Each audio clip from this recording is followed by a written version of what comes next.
महाराष्ट्र की राजनीति में बीजेपी शिंदे गुट अक्सर उद्धव ठाकरे के खिलाफ दिखाई देते हैं, लेकिन ऐसा साफ होता जा रहा है कि ज़्यादा बड़ा खतरा या ज़्यादा बड़े दुश्मन शरद पवार दिखाई देते हैं। क्योंकि कोई भी मोर्चा तैयार होगा या राजनीति में बीजेपी को चुनौती देने के लिए कोई भी रणनीति बनेगी तो वो शरद पवार के दिमाग से निकलेगी, ये बीजेपी जानती है।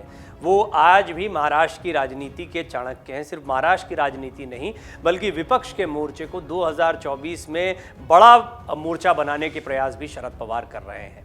बहरहाल महाराष्ट्र बीजेपी के अध्यक्ष चंद्रशेखर बावनकुले ने एनसीपी प्रमुख शरद पवार पर जमकर प्रहार किया है। बुधवार को बिहार के मुख्यमंत्री नीतीश कुमार शरद पवार से दिल्ली के 6 जनपद निवास में जाकर मिले।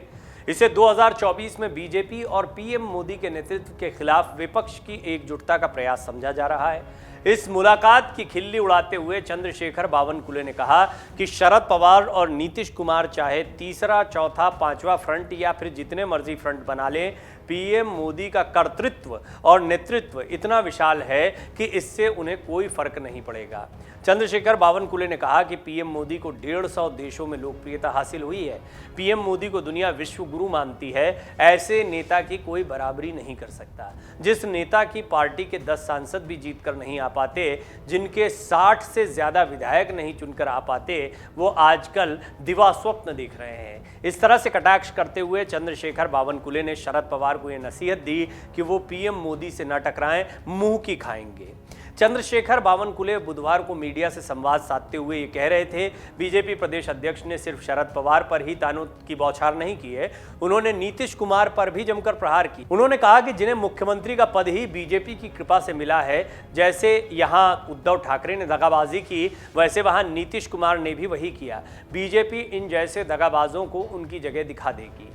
चंद्रशेखर बावनकुले ने कहा कि महाराष्ट्र में 200 से ज्यादा विधायक बीजेपी के चुनकर आएंगे। महाराष्ट्र में अब कभी महाविकास आघाड़ी की सत्ता वापस नहीं आने वाली है। पीएम मोदी अभी बहुत बड़े हो गए हैं। शरद पवार कहां उनसे उलझने के पीछे पड़े हैं। मुंह के बल गिरना है तो आए, बीजेपी उन्हें जमीन दिखला देगी।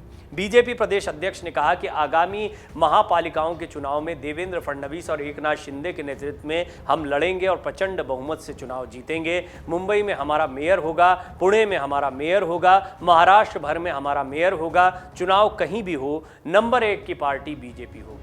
उद्धव ठाकरे के अमित शाह पर दिए गए बयानों पर भी अपनी प्रतिक्रिया देते हुए चंद्रशेखर बावनकुले ने कहा कि उद्धव ठाकरे फ्रस्ट्रेशन में कुछ भी बोल रहे हैं। उनका सीएम पद चला गया, उन्हीं के कार्यकर्ताओं ने उनसे सीएम पद छीन लिया। अब उन पर क्या क्या कहा जाए।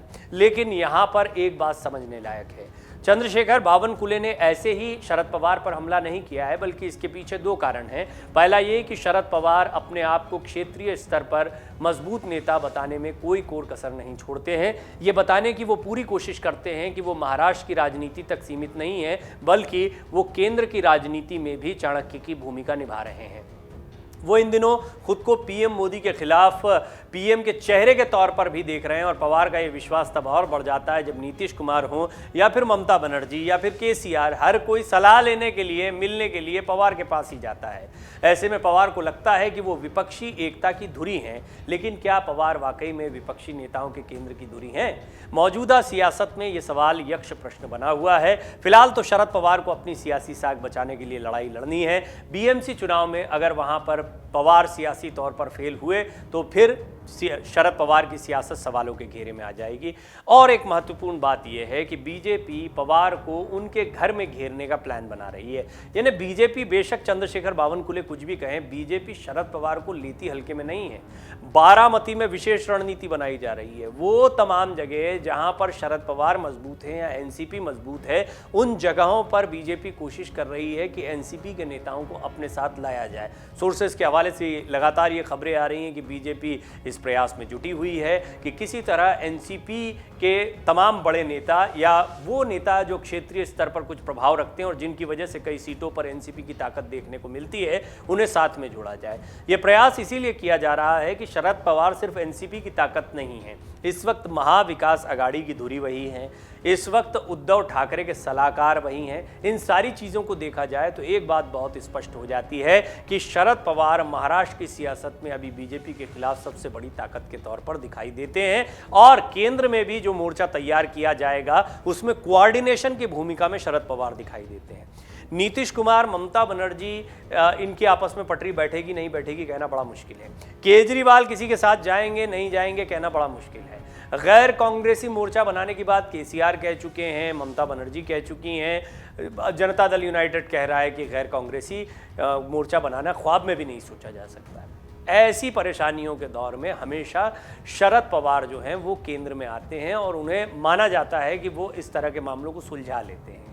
क्या इस बार वो किसी बड़े मोर्चे को बनाने में कामयाबी हासिल करेंगे, सारी बातें हैं। लेकिन इस सब के बीच में बीजेपी उन पर लगातार हमलावर है। चंद्रशेखर बावनकुले कह रहे हैं वो मुंह की खाएंगे। डाउनलोड करें अमर उजाला ऐप और पाएं खबरें लगातार।